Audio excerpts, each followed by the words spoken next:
Hello guys, how are you all doing? It's another episode of Ask Coach Ruth today, and before I begin, I want to first of all appreciate you guys. Especially I want to say thank you for staying with me on this channel. Thank you for subscribing, for liking, for sharing, for dropping comments. I would love to read your comments. If you have not been dropping comments, I would love to know your thoughts on the questions that we get. So thank you for being here. So today, as usual, we have questions, and I'm just going to go right into those questions. So the first question here says, hello Coach Ruth, I saw my husband sex chat with his colleague. We had a quarrel and managed saying that his manager used his phone, but I don't believe that. Just to not make this a very big scene, I stopped asking him about this. Now I can see he's normal, he's like before, but he changed his phone password.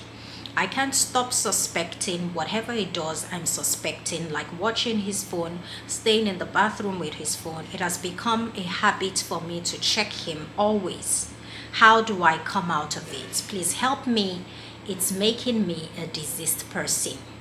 I am so sorry again that you are experiencing this. I believe that I have always said it, that one of the biggest destroyers of marriage is infidelity, because infidelity does not only hurt the betrayed person, it also hurts the marriage itself. Now, we do not have facts about this because your husband denied it.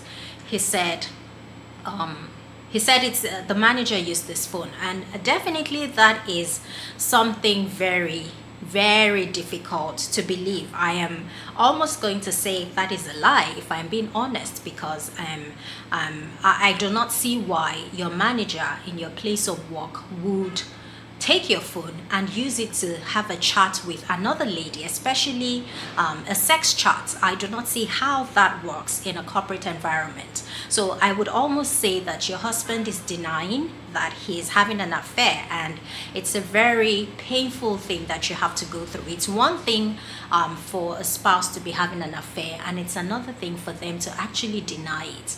So this is it. The truth is, when it comes to affairs, there are usually two options. The option is you want to expose everything, meaning that because sin thrives in secrecy, so you want to expose everything.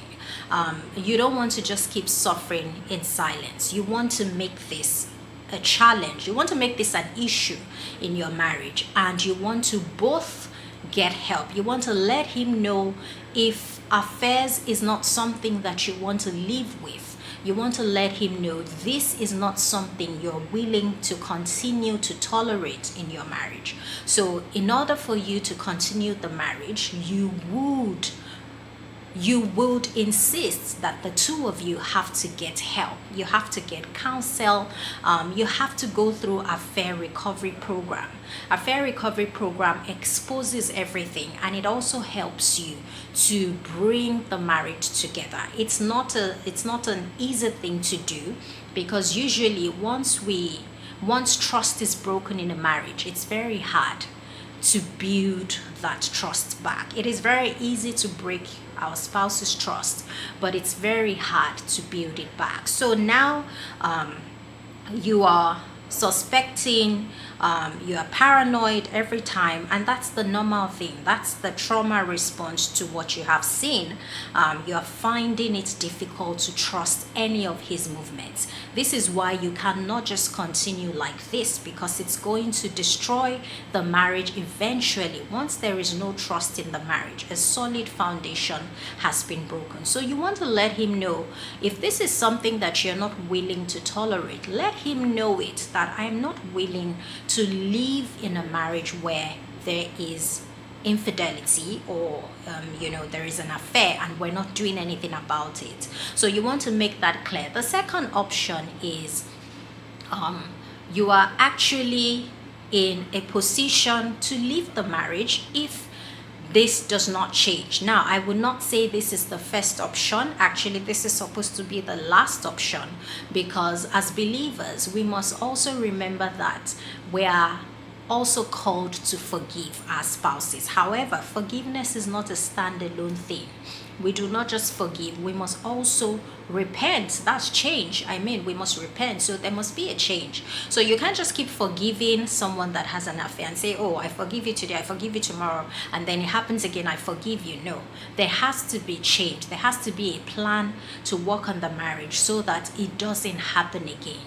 So that is something that you want to put in perspective. So the answer is not to say, oh, just don't think about it, because sometimes people just, I've heard people give those kind of advice and say, just take your mind off it, don't think about it. That's not the right way to build a marriage, because there is no way you're not going to think about it. Eventually everything is going to erupt in your mind, because you can't continue to be in that situation and not do anything about it. So we must expose the affair, we must get help, we must speak up, we must be clear about the consequences of our boundaries. You might have to tell your spouse, I am willing to let this go this one time, but if it happens again, I am not willing to let it go. So you must really be clear on your boundaries and what you're willing to accept or not. But I do not recommend that anyone stays in a relationship where there is constant affair and there is no change. There has to be a plan